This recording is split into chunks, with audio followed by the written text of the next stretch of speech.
Good evening, everybody. Thank you all for being here. I'm Sergeant Kevin Allen, and I'll be your moderator for this evening's event. We're here today to talk about the 2022 annual report. We'll hear from Chief Lovell and then our precinct commander, which tonight is Jim Crooker. First, a couple of housekeeping matters. We will be taking questions in the chat after the presentations. So we'll allow the presenters to finish, and then at the end, we'll address questions. But you can put questions in as we go, because you may think of them at the time. If something that you're hearing may raise a question that you'd like answered. So feel free to put those in the chat, and I'll keep track of those.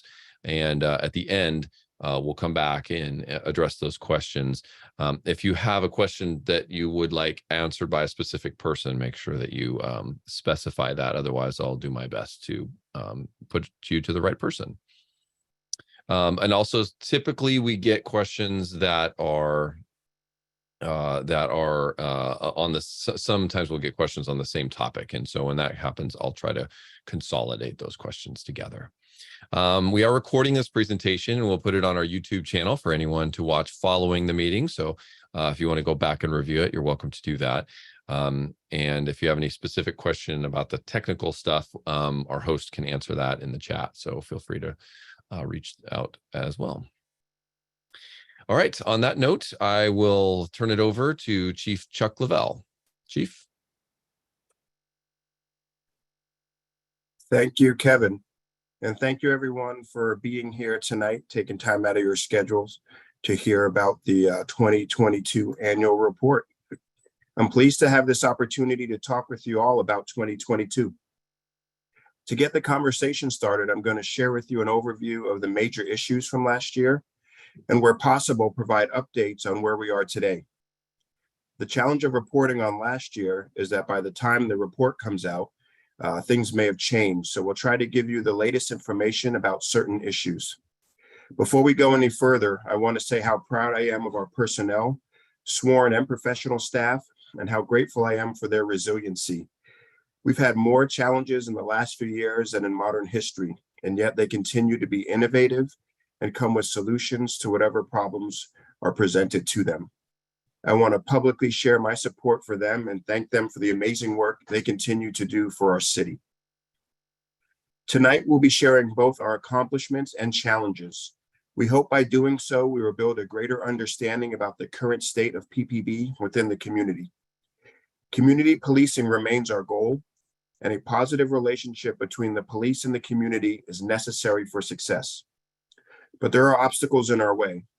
We've heard from community members about their desire for greater police presence and response. Messaging our limitations can lead to fear within the community that they are not being heard or that meaningful solutions are too far off. We want to be realistic and manage expectations, but balance that with the hope of progress as we reimagine public safety. Tonight, I'll provide a summary of the annual report, and then we'll answer any questions you may have. Let's start with the main themes of last year. Staffing remains a challenge in every division with both our sworn and professional staff. We'll be talking about that tonight and what we're doing to address it. We'll talk about the increases in crime and fatal crashes tonight and what is being done to address that as well. It's important to note that Portland Police do not operate in a vacuum. Our partners also face challenges both in the jail and prosecution of cases we bring. We'll also talk about the use of deadly force, the STOPS data report that just came out, and how we intend to keep our commitment to bias-free policing. So let's start with our accomplishments. Our equity and inclusion team completed the Bureau's 5-year racial equity plan and continues recruiting members to the Equity Advisory Council. The Bureau's recruitment efforts were revamped, and the Bureau received 1,513 applications for police officers, hiring 80 new officers.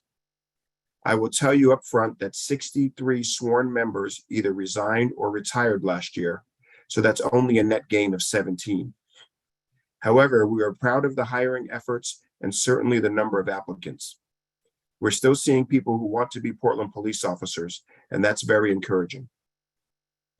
We revised and created more than 20 directives in 2022. New directives included procedural justice and wellness. Additionally, the team updated the suite of mental health-related policies that are the center focus of the DOJ settlement agreement. We also overhauled the Bureau's policies pertaining to reporting and reviewing uses of force, including establishing clearer standards for when force is authorized and the accompanying reporting and investigation requirements. And finally, we updated policies related to foot pursuits and consent searches that we'll discuss later. Our training division was busy as always. They conducted academies for in-service, advanced academy, cadets, sergeant's academy, leadership training, and more. They are also responsible for training all of our recruits and public safety support specialists. They conducted training evals for most of its programs to identify ways to enhance quality of training, maximize training time, and improve operations. Our wellness program continued to make investments with pilot programs for healthy food and sleep classes. Wellness remains a top priority to help with retention of our members, as well as increase morale by improving emotional, mental, and physical fitness of our members. Despite our staffing levels, our precinct commanders were charged with using their resources as effectively as possible.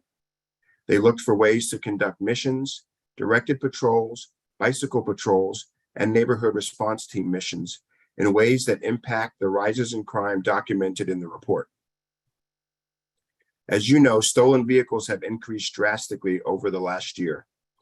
Officers also noticed a nexus between stolen vehicles and illegal weapons. Responding to this trend, our East Precinct began a series of stolen vehicle missions, or as we call them, SVOs. In order to ensure these missions were informed and data-driven, PPB SVO leadership approached researchers at OHSU who agreed to review both the data and methodology proposed by our team at East. As a result, evidence-based practices have been refined through the unique collaboration. The partnership has shown incredible results. The data showed in the non-evidence-based practice missions, only 1 in every 31 vehicles stopped was an occupied stolen vehicle, and the arrest ratio was 1 in every 6. In the missions conducted after the evidence-based practices were applied, 1 in every 6 vehicles stopped by the team is a stolen, and someone is arrested once in every 3 stops. We reformulated the entertainment detail in 2022. As people began coming back to the bars and late night establishments, we observed an increase in the number of shootings in these areas. We responded by restaffing this detail to provide patrol coverage during peak hours. The number of shootings after the entertainment detail was reconstituted last year were 0. Street racing has been a chronic problem in recent years. Illegal street racing continues to be a seasonal event, drawing hundreds to these dangerous events. Many people are armed. Often they are occurring in multiple locations at the same time. Missions were conducted in last year in response to street racing. Here again, we have observed results. Last year, we anticipated several hundred events, but there were only several dozen. We needed the appropriate resources to continue the good work resulting from these missions by putting together teams for this purpose. We also worked with our legislative partners to pass Senate Bill 615, which increases penalties for street racing. This bill becomes effective in September. Our neighborhood response teams are on the front line of our response to the rise in crime. They were highly effective at addressing cases of criminal behavior involving larger groups. We hope to expand their work more broadly citywide, as there are several other areas where its work is needed. Our Central Precinct Bike Squad was also very effective downtown and in Northwest, especially addressing fentanyl use, illegal weapons, and stolen vehicles. These results show the value of proactive policing, and we need appropriate staffing to grow the work and tremendous results of their efforts. Our behavioral health unit continues to be a significant resource. They did around 99 trainings and events last year. not only within the city, but also with private organizations and other law enforcement personnel. Our Office of Community Engagement integrated the Bureau's Bias Crime Unit with community advisory councils to improve communication, trust earning efforts, and to allow for a cultural exchange. The office also facilitated many other community meetings, workshops, and cultural engagements that help foster meaningful relationships. The Bureau continued conducting its Community Police Academy, in which community members work with police officer partners in a day-long setting of classroom and practical scenarios. PPB also continued its Community Active Shooter Preparedness, or CASP, which has delivered about 200 classes to safety-impacted community organizations and businesses since 2013.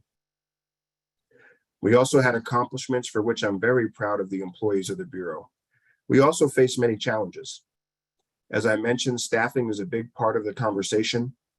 I was looking over my notes for last year and how I discussed that I had to make the difficult decision to move officers from traffic, narcotics, public information, community engagement, and more to increase the number of patrol officers to about 375 officers. Currently, we have 286 patrol officers. You can see that was only a temporary fix.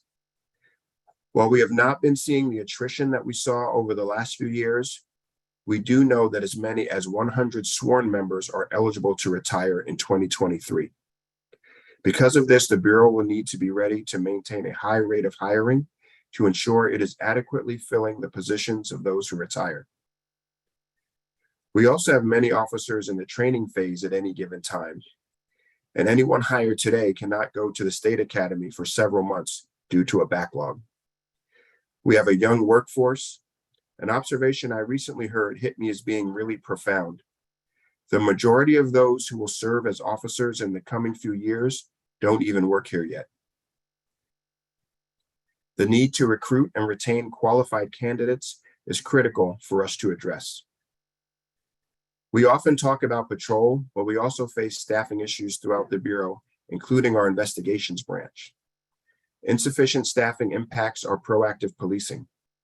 We're limited in doing missions to try to focus on prolific thieves, drug houses, chronic livability issues, and other issues that community members say they want addressed. Finally, it's important to discuss our professional staff, who are the foundation of our Bureau. Last year, we hired 52, but we lost 34 professional staff. Our records division staffing was the lowest it had been in modern history. I'm happy to say that it's been staffed up and is making great strides in the backlog. We've been challenged to meet our minimum staffing on the street. Our analysts define minimum staffing as the number of officers we need to respond to 911 emergency calls. We're currently focusing on how best to respond to these calls. We continue to work with the Bureau of Emergency Communications, or BOEC, which is responsible for the 911 non-emergency system and the Community Safety Division. We've made progress on diverting calls to the most appropriate responders. Shootings, homicides, and other violence impacts our ability to timely respond to other types of calls. In addition, we often have officers from one precinct travel to another in order to help that precinct with their call load. We understand that even one extra minute can deeply impact a victim or decrease the chances of apprehending a suspect. People want and expect a police response when calling for help for a crime, and we strive to be there for them. Staffing also dramatically affects our ability to engage in effective community policing. As I've been saying since taking this job, building community trust is a top priority for this organization. That requires stronger relationships, which take time to cultivate. Our officers need more time to be able to build on those vital relationships. Let's turn to crime statistics. In 2022, person crimes decreased slightly by 2%, but remained above the prior 5-year average. We continued to see gun violence. This number remained fairly stable, with only 7 fewer incidents reported in 2022, for a total of 1,308 incidents. Shooting incidents were 48% higher than the prior 3-year average. There were 94 homicides in Portland in 2022, including 76 that involved a firearm. This was an increase of 6% over 2021. Last year, I made the decision to temporarily shutter the cold case unit. This was in order to create 3 teams of detectives. This gives us more effective coverage to address the drastic rise in homicides. In the 10 years prior to 2020, Portland averaged about 25 homicide offenses per year. So you can see the significant jump. We've had a 60% reduction in staffing in our narcotics and organized crime unit, which investigates drug traffickers. Meanwhile, our community is seeing an increase in overdose deaths. We received some figures recently from our narcotics unit, and they are startling. These are the overdose cases that were reported to PPB. You can see the overdose deaths per year here. 159 during 2022, with the majority of them being fentanyl. But year to date, we're already at 151. This could be almost 300 by the end of the year at this current pace. The availability of illegal drugs continues to increase and remains at an all-time high. Property crimes increased 11% over the rate in 2021 and was 20% above the prior 5-year average. In 2022, vandalism increased by more than 2,500 offenses compared to 2021 and was up 66% compared to the prior 5-year average. 2022 had the highest volume of motor vehicle theft on record, with 11,098 offenses reported, a 20% increase over 2021, and a 51% increase over the prior 5-year average. Burglaries were up 17% compared to the prior year and 26% compared to the prior 5-year average. Car prowls, meaning the theft of items from inside a car, increased 12%. Reports of robberies at businesses increased 41% in 2022. Now for traffic, in 2022, 68 people died on Portland streets. 32 were pedestrians. This is the highest number since 1948. And you can see the numbers here broken out in the other categories. Just recently, I relaunched the traffic division on a limited basis. I'm happy we have the motorcycles back doing traffic enforcement and focusing on high crash corridors. Now I want to move in a different direction and discuss other important topics of interest to the community. The Bureau's training is always a top priority. Training is a critical part of our learning.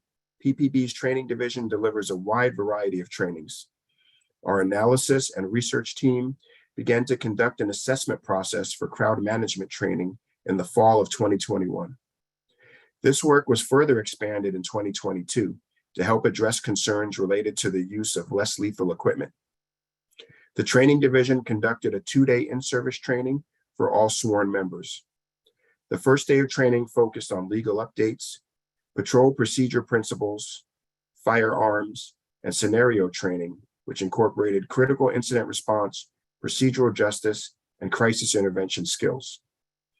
The second day of training focused on mental health response resources, such as Project Respond and Portland Street Response, active bystandership for law enforcement or ABLE training, and scenario-based training, and directives pertaining to use of force, workplace harassment, and mental health. Through our learning management system, we published numerous training videos on a number of directives and legal updates, which is an effective and efficient way of delivering this type of training. Training is woven into everything we do. Our officers are trained in implicit bias and procedural justice. I next want to talk about force, which again is an important topic that always needs to be discussed with our community. Force is an area that has a huge impact on our relationship with the community. We spend a tremendous amount of effort to ensure our uses of force are appropriate and that we hold officers accountable when they act outside of policy. We emphasize our overarching principle regarding the use of appropriate and constitutional force in training, as well as in our force policy. Our directive says the community expects and the Portland Police Bureau requires that members use only the objectively reasonable force necessary to perform their duties and overcome the threat or resistance of the subject under the totality of the circumstances. Officers initiated 54,380 calls for service in 2022. Force was used in 0.37% of these calls. Community members or visitors initiated 223,748 calls for service in 2022. Force was used in only 0.2% of these calls. There were 9 uses of deadly force, 4 were fatal, 3 resulted in injury, 1 person was uninjured, and in 1 case, the result is unknown. We understand how applications of deadly force impact our community, and I want to assure you that these cases were thoroughly investigated by both PPB and the District Attorney's Office. In all uses of deadly force, we follow a stringent process, which is reflected in Directive 1010.10. To be transparent about this, summaries of these incidents and every deadly force incident since 2010 are on our website, and I encourage people to look at them on the Open Data portal. Not only is our deadly force information on our website, but you can find all of our use of force numbers on our Open Data portal. In addition to force data, we post stops data on our website. We update our data quarterly and then do a comprehensive analysis of the quarterly data on an annual basis. The 2022 annual stops data report was published this month and is available on our website. PPB performed 13,654 driver stops in 2022, a 3% decrease. While the data shows a decrease, this is likely due to the elimination of the traffic division, and therefore will likely reverse with the partial restaffing of this division. Non-moving violations occurred at a higher rate than in 2021, although this number was nearly equal to 2020. A missing or expired license plate was the primary stop reason. Last year's stops data showed racial disparities in stops. As a result, we made significant changes in our policy and procedures for consent searches and provided training on it. 2022 data on consent searches show less than 1% of drivers were asked to consent to a voluntary search, the lowest rate recorded since data collection on this program began in 2018. As part of the stops data collection process, PPB's Strategic Services Division conducted an audit for compliance with policy and procedure. They found inconsistencies in 39 cases. Once the inconsistencies were discovered, the matters were referred to the Internal Affairs Division. Supervisory investigations were then completed for all the cases, and the findings were reviewed by the Internal Affairs Division. The review found that many of the reported incidents were caused by a lack of understanding of all the requirements of the new policy and procedure. There was also confusion about reporting when multiple units were assigned to the call, which resulted in data not making it into the system. The investigations resulted in productive conversations around Directive 650.00, which governs search, seizures, and inventories. As a result of this process, PPB implemented remedial training on the consent search policy. The training was assigned in May of 2023 and was reviewed by all Bureau members. The Strategic Services Division continued to monitor and audit the process, and I don't expect these issues going forward. We continue to also discuss with community members' rights and responsibilities. Those discussions include highlighting that stops and searches are governed by the US and state constitutions, as well as Oregon law, and when stopped, community members have a responsibility to comply with an officer's direction. The legislature recently updated the law in this area in a manner similar to PPB's new policy. PPB has implemented new practices to ensure compliance with these changes. Officers will create a record of their requests to search and provide a written explanation of the right. Going beyond the new state law, PPB policy requires officers to provide a card that explains in 5 languages a person's right to refuse to consent to search. This card explains to people that they have the right to say no, when asked for consent to search and to withdraw their consent at any time during the search. These steps do not affect existing authority to conduct a search without consent. If an officer has a legal basis to search a person or their car, then please be aware that the officer may still do so, even if the person refuses to give consent for the search. The results of the stops data raise questions about bias-based policing due to the disparities found in stops related to persons of color. This is why I made the changes to consent searches. Unfortunately, I don't have reliable data yet on the impact of this change. I want to assure you that our directive requires officers to engage in bias-free policing. These requirements go beyond the requirements of state law. All officers have been trained on implicit bias. The Bureau's Equity and Inclusion Office continues to develop trainings to help officers bring an equity lens to their work in order to decrease bias in policing. This past year, we adopted a policy and conducted a video series on interacting with people in the LGBTQ, IA2S+, or queer community. This was a proactive effort on our part to address issues that are faced by these community members. First, as many of you are aware from the media, there were survey responses that were made that were non-constructive. I expect members to interact with everyone with respect and dignity, and I will not tolerate anything less. My intent with this training and education is to increase member understanding and positive interactions with the community. Approximately 900 members, both sworn and professional staff, completed the training.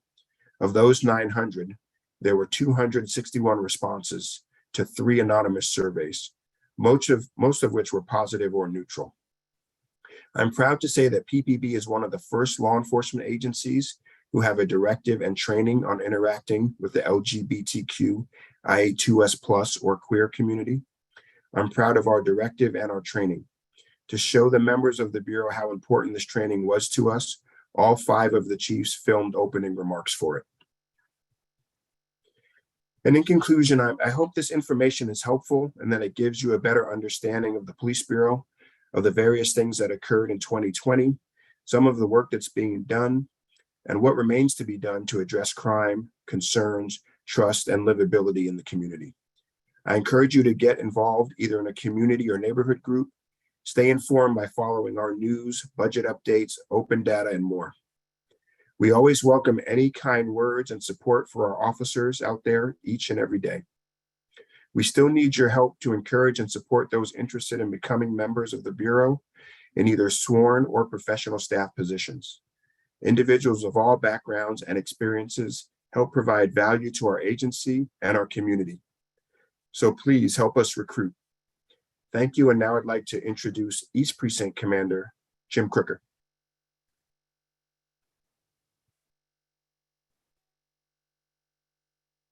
Chief. So I want to echo the Chief's words and say thank you to the community members who are here, and also say thank you to the folks who have been engaged with East Precinct for the past year in 2022. I've been in this position for 2 days, and I am new to this role, but East Precinct is the community that I grew up in, so I know it very well. So let me start with the some of the demographics population of East Precinct.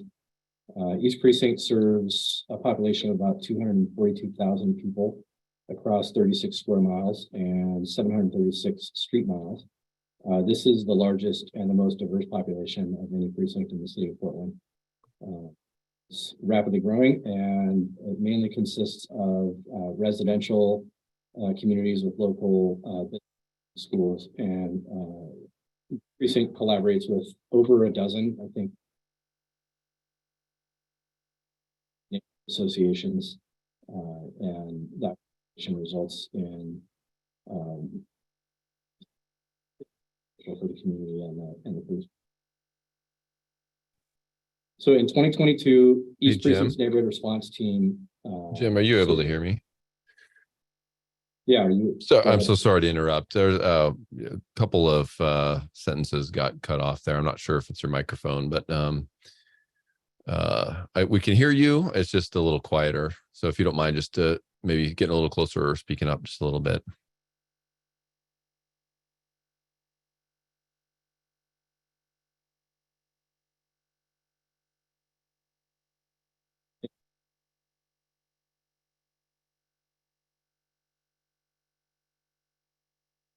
Not sure which microphone input you were using.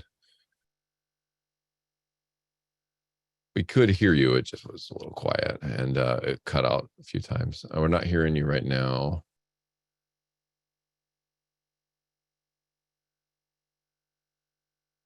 Okay, I only have this one mic, so we're gonna have to try to figure it out. Can you hear me at all? Yeah, we can hear you pretty well. It's just every once in a while when you get quiet. I think it's probably the background noise limiter, and it is closing out a little bit. So as long as you're speaking up, try to power through this. Let me know if there's something that you need me to repeat. Okay, Kevin. That's fine. Thanks, Jim. So the NERT team is a really important component to East Precinct, and they work with other city partners and neighborhood livability groups to coordinate camp cleanups and to improve livability in the neighborhood. So the NERT team does a number of different functions. They made 600 arrests for crimes such as stolen vehicles, thefts, trespassing, and firearm discharges and drug dealing in 2022. They work with business districts to reduce crime and improve safety in those districts. And this effort relies heavily on an intelligence-led criminal interdiction, which requires strong collaborations with businesses and with the community. So these retail theft efforts targeted areas, including the Gateway District, the Jade District, Mall 205, and Eastport Plaza. A specific retail theft mission in 2022 resulted in 64 arrests in one weekend alone. NERT still continues with this work today. In fact, one of those missions was done today.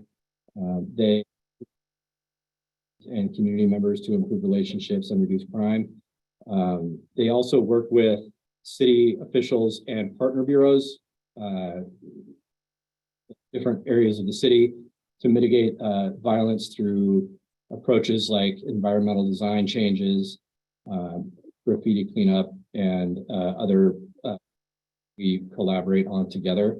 That resulted in a lot of work in the area of Northeast 82nd Avenue and Milton Street in 2022. This had long-lasting improvements in the area. The area does continue to present challenges, and it's increased with other areas in the police bureau into human trafficking unit missions with East Precinct, one of which just resulted in 12 arrests last week. So that work continues today. The chief talked briefly about the SVO missions, which are the stolen vehicle operation missions. So I'm going to touch on that briefly. In 2022, East Precinct conducted 15 stolen vehicle missions, and they did this because they began this process because there was a 40% uptick in stolen vehicles in the city. And that happened at the same time as a record number of shootings. And officers noticed a connection between the stolen vehicles and the weapons. So East Precinct personnel took the initiative to tackle this problem. And they recovered 106 stolen vehicles in 2022, worth almost $1.2 million. Made 169 arrests. They served 187 warrants, and they seized 24 firearms. Those missions continue to be a success, and they continue to this day.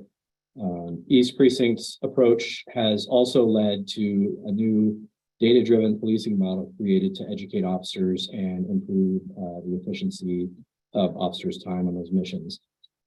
East Precinct personnel have noticed the support of the East Portland community, and they do appreciate that support. East Precinct did have a large number of weapon offenses, shootings, and homicides in 2022, and that did increase the workload on a limited staff, and it kept the officers very busy. This resulted in longer call response times. Several shootings involved stolen vehicles. East Precinct at one point directed patrols in the Mount Scott neighborhood for a period of time. Those actions resulted in 21 recovered stolen vehicles, 29 arrests, and multiple firearms recovered. In 2022, East Precinct officers arrested 4,550. So the staffing continues to be the greatest challenge in East Precinct. Precinct is short by 30 officers and 5 sergeants needed to handle 911 calls adequately. The average response time for priority calls in 2022 was 18.6 minutes. Medium calls was 46.2 minutes, and low priority calls was 81.7 minutes. East Precinct members do actively engage with the community through a number of including Coffee with a Cop and daily calls for service and interactions with the community in their day-to-day work. East Precinct community does, like I said, show continued support, and the officers at East Precinct really notice that and they appreciate it. I think with that, Kevin, I'll turn it back over to you. Okay, thank you, Commander Crooker. Appreciate it, especially being your first week. We're glad to have you at East, so that's great. We are going to open it up to questions, and just a reminder, if you are, I think almost everybody's here for the beginning, but we're asking questions in the chat, and then I'll pass them along to whomever is best to answer the question. First question is just about the meeting itself. Asking if this session will educate the community about efforts in community policing in regard to the use of force, about PPB policies and laws governing pedestrian stops and detentions, and bias-free policing, including civilians' responsibilities and freedoms in such encounters. I'll pass that one to Chief Lovell. I think that was the idea. Yeah, and it's not necessarily like a training class per se. I think those are just items that are touched on in the presentation as part of the annual report presentation. And in accordance with our DOJ settlement agreement, those are items that we agree to touch on or talk about during this meeting. And I also want to introduce Rob Quick, too, the captain at East Precinct here too. So Commander Crooker is extremely new, but Captain Quick has been there for quite some time at East and is available to potentially answer any questions as well. I just didn't want to leave him on the sidelines. Thanks, Chief. Yeah, I'm glad you did. Yeah, and Captain, if you want to jump in, please feel free. You can unmute and hop in and answer any questions that come up. So a question about during the section that Chief, you were talking about citizen responsibilities. One question came in about, can't community members ask, am I free to go without complying with officers' direction? If the answer is yes, you're free to go. Yeah, I don't think there's any problem with that. Inquiring whether you're free to go or not free to go, I think is perfectly reasonable. And we go through great pains too in our consent search piece to let people know what their rights are under the policy and under the law, that they don't have to consent to searches under certain circumstances, or if they do, they have the right to withdraw that consent at some time during the encounter as well. So, and we don't want to violate anyone's rights in the in doing our jobs. We want to make sure people are aware of their rights and their freedoms, and we want to make sure that we're not policing in a way that's not constitutional or lawful. Okay, next question. Also, actually, this could be for both the chief and the commander. Any plans to expand community engagement opportunities like taco talks with cops? Well, I like tacos, so I don't see why not. And today I sent emails out to I think 35-ish different community leaders, just asking to do things like that. And so if you have a great taco place that you can recommend and a community that wants to do tacos with cops, I'm interested. Yeah, I think we're always looking for ways to engage the community. I think coming out of 2020 and the pandemic, um, some of those kind of long-standing things have gone by the wayside a little bit. So now that we're, coming out of the pandemic, trying to revive some of the engagement opportunities is really important. Around this time of year, we would typically be talking about National Night Out and things like that. So we're always looking for those opportunities to engage community, whether it's around coffee, whether it's around lunch or coming to meetings, whatever the case may be. We're looking for opportunities to just hear from community, because in order for us to do our jobs, we have to know kind of what the community wants and kind of where they're at. Yeah, indeed, that's always a key challenge, I think, is balancing the need to respond to calls and do the day-to-day police work, and then finding time for community engagement. I know that's been a big priority for us. Okay, some new questions coming in. Oh, this is about the policy change regarding releasing of officers' names in deadly force cases. It used to be 24 hours and now it's at 15 days, and that happened in late 2022. Is there any evidence of a threat against Portland officers which justifies withholding of the names of the 3 involved in the use of deadly force, most recently in Gresham? That was kind of incident specific. I would say generally, we made that change via executive order because prior to the case that I brought about, that change from the 24-hour to the 15-day, we had a policy of releasing the officer's name within 24 hours. And then there was a time frame where officers were being threatened, people were coming to officers' homes, people were trying to find officers and their family. And then we had a threat that we had to have investigated by the FBI to an officer and their family. And out of that process, partially by referral or by advice of the FBI, that they advised that we look at our policy of releasing that name so quickly. And it was a situation where it wasn't fair to officers to put their name out there that quickly, when there was no context to what happened, and people were then turning around and using essentially our transparency as a way to harm our members. So we made that change via executive order. And I think for us right now, it's a policy change more so than an incident specific type of thing. But to answer the question more specifically, I don't see a threat necessarily with this one, but now we're following our current policy under the executive order. All right, and then this is more of a comment. One user says that she works at Mount Hood Community College Aquatic Center trying to implement swim with sheriffs.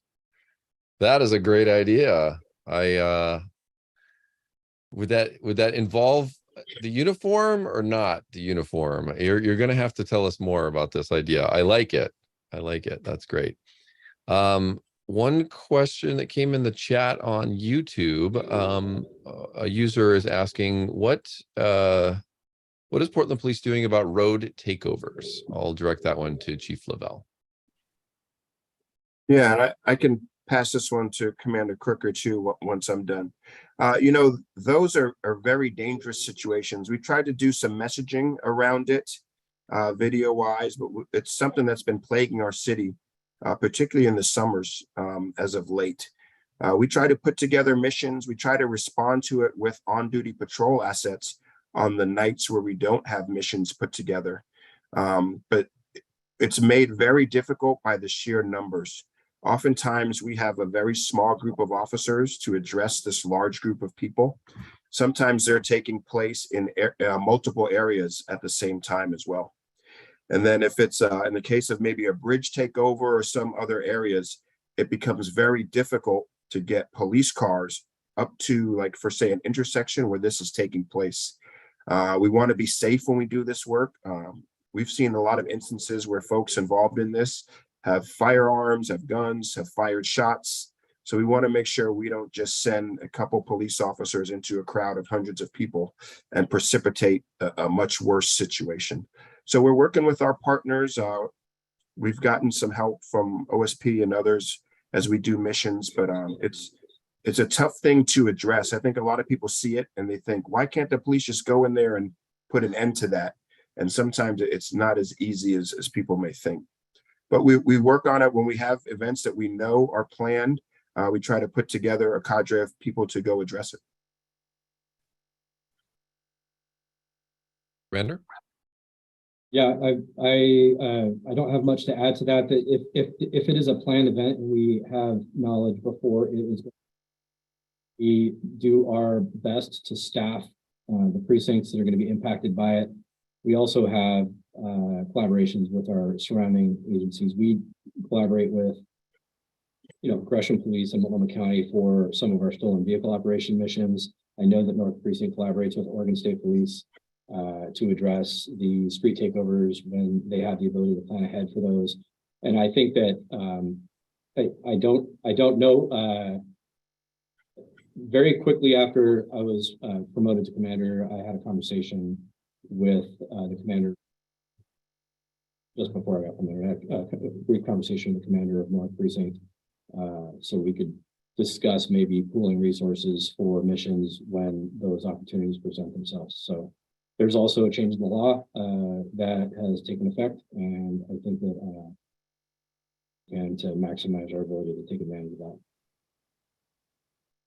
Might be a good opportunity to talk about, and I'll probably direct this one at Commander Crooker or Captain Quick could speak to this, but how you guys manage getting enough resources for special missions, because as we talk about, we do have staffing challenges, and talk about how you recruit officers to come in on their days off and come in, on overtime to do things like stolen vehicle missions or retail theft missions.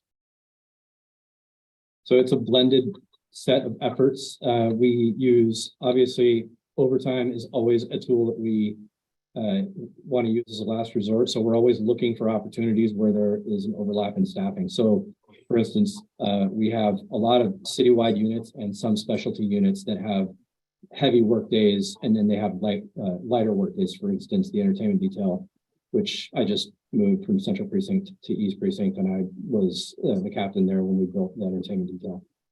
So the entertainment detail is very busy on the weekends during the entertainment hours, and they have a lot more investigative follow-up time and less sort of urgent need to be on the street during the non-weekend nights. And so that would be a resource that we could tap into, for instance, if there's a need for additional officers, like during a major league soccer game, or if there's a basketball game, there's additional police. And so that same circumstance exists with, for instance, the 15 and several other citywide units. And so at Central Precinct, we always try to find the days where we have the most overlap internally within the precinct, but also in the police bureau, so we can tap on those resources to put missions together. And I've seen that happening in our precinct as well. Anybody want to If add? you don't mind, I can go ahead and jump in here as well. Great. In terms specifically to the retail theft missions and the stolen vehicle operations, based upon the actual staffing of the precinct, we have not been pulling people off the street who are normally scheduled to take 911 calls.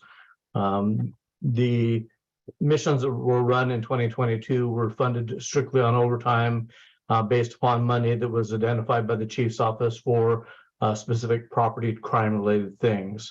And based upon the success of those missions, City Council has allocated additional monies for this current fiscal year for both stolen vehicle operations and retail theft operations. But historically, we initially started running the missions with kind of a combination of people on regular duty and on overtime, but invariably we can't even get to minimum staffing. So we made the decision at the precinct level at that time to fund it strictly based on the overtime allocations. And we actually had a couple of missions early on where we didn't run the missions based upon not being able to get enough people. But as they kind of gained momentum, the officers saw that this is a great opportunity to have a positive impact upon East Precinct. And we really, towards the end, haven't had issues filling those on overtime.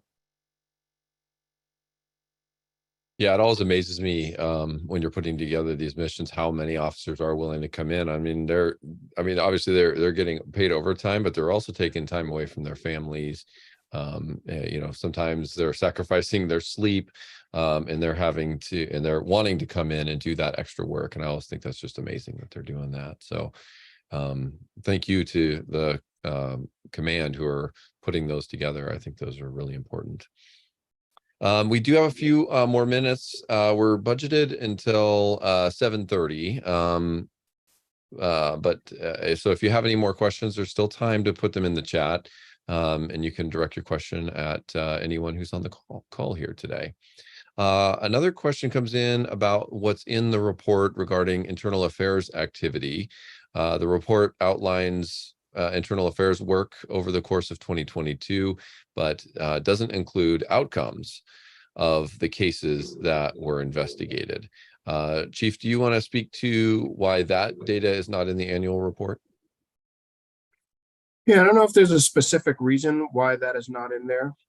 I think it probably makes sense to have, at a minimum, sustained and not sustained, just to give people kind of a sense of like how many of these cases result in some type of sustained outcome, or even if it's like, hey, discipline was imposed in this case or not. I think that's probably worthwhile to know or to cover in the report. So I think that's maybe something we can look at for future reports. Yeah, and we do publish. Oh, I'm sorry, Chief, go ahead. And I'm going to say the other thing I think is sometimes interesting is to know whether some complaints were internally generated or external. I think that's kind of a good thing to know, because I think sometimes people assume that there are very few internally generated complaints, and there are actually quite a few. Yeah, good point. Okay, so in 2022 there were 9 deadly force incidents, but the most recent Police Review Board report contains no deadly force reviews. So how are those being thoroughly investigated?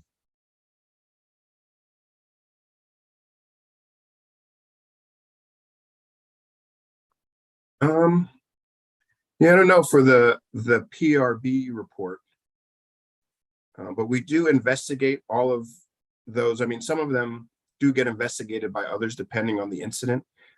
Sometimes East Metro will investigate ones that we're involved in that are outside of the city limits. But we do investigate all of them thoroughly with the DA's office that we're assigned. But I can check on the. Are you talking about the Police Review Board report from 2022? Okay. Yeah.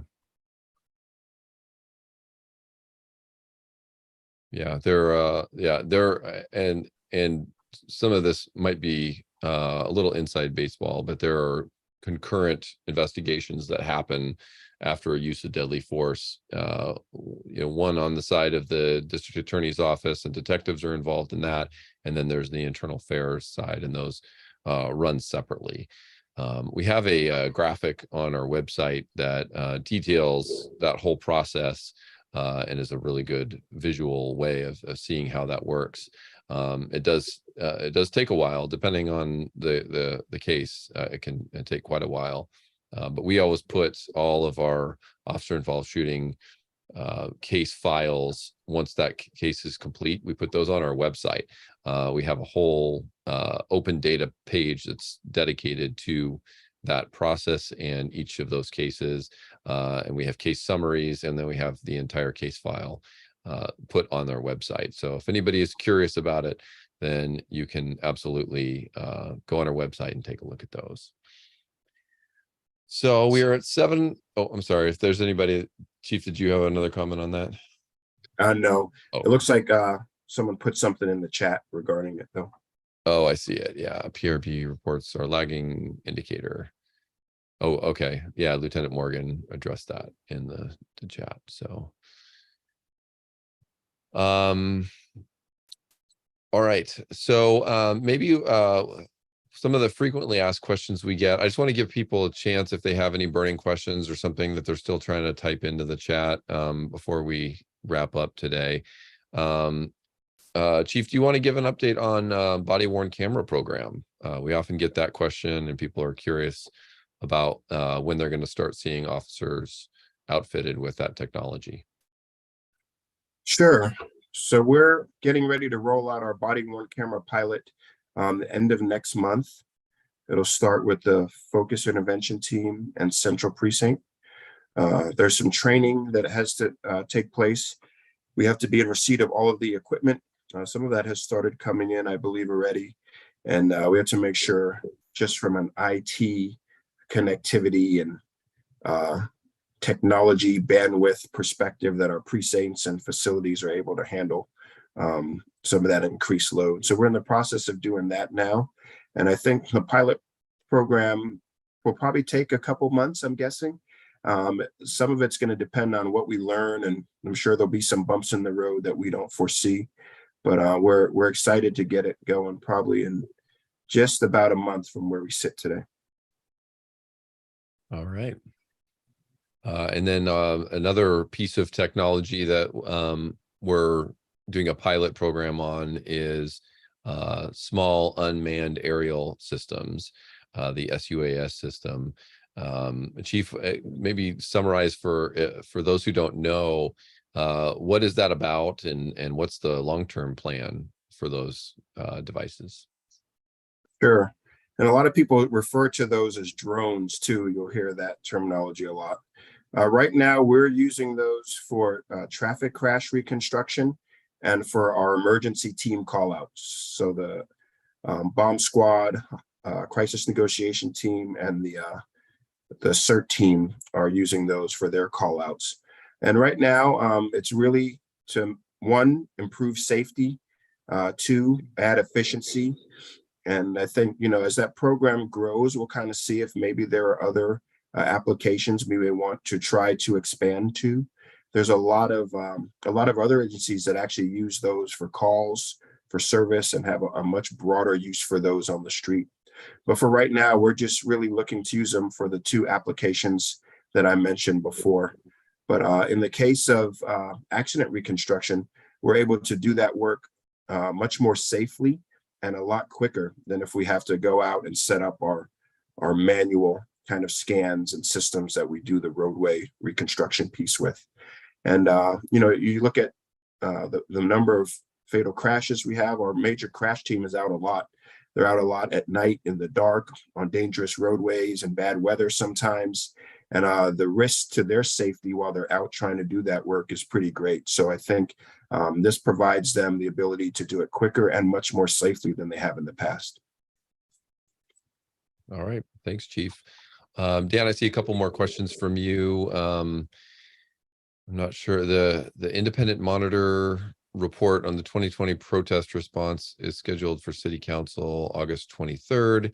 Is the report available for the public to read? Looks like that's being addressed in the chat for you, Dan. Is there anybody else that has any general questions? If not, I'll give both Chief Lovell and Commander Crooker a chance to do any wrap-up comments. I know you guys often like a chance to say a wrap-up thank you before we go. So seeing no new questions pop up, I'll start with Chief Lovell. Any final thoughts for the community here? Yeah, I'd just like to again thank folks for taking time out of their schedule on a nice summer night to sit and listen to us recount 2020 from the police bureau's, or 2022 from the police bureau perspective. This is an opportunity for us to come out and present some information, but to connect with community. Tonight it's East Precinct. Prior it was North, and then soon it'll be Central. but it's definitely an opportunity for us to come out, talk a little bit about the challenges and the accomplishments of the police bureau, but also what's happening in your neighborhoods and in your precinct. So we're thankful for the opportunity, and we're thankful for your time and attention. Rander? Yeah, I just want to give credit where it's due. East Precinct had a lot of accomplishments in 2022, and here overseeing a lot of that, and so is the previous commander, Erica Hurley.